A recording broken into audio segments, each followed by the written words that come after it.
வணக்கம். இன்றைய புனிதர் அல்போன்ஸ் மரிய லிகோரி. இவர் பணக்கார குடும்பத்தில் பிறந்தார். அவர் அறிவிலும்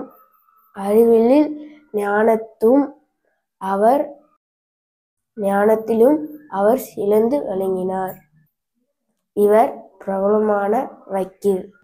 அவரை தோற்கடிக்க வேற யாரும் இல்லை. வக்கீல் பணியை விட்டுவிட்டு சில காலம் மருத்துவமனையில் பணி செய்தார். இயேசுவின் அழைப்பை அவர் ஏற்றுக்கொண்டார். தன்னையே குருவாக அர்ப்பணித்தார். குருவான பிறகு அற்புதமான மறைவுரை கொடுத்தார்.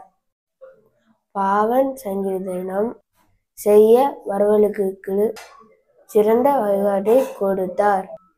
ஆன்மாக்கள் மீட்பதில் கண்ணும் கருத்துமாய் இருந்தார். நாம் கற்றுக்கொள்ள வேண்டிய பாடம்: இவரை போன்று ஆன்மாவை மீட்டெடுக்கும் பணியை செய்வோம். நன்றி.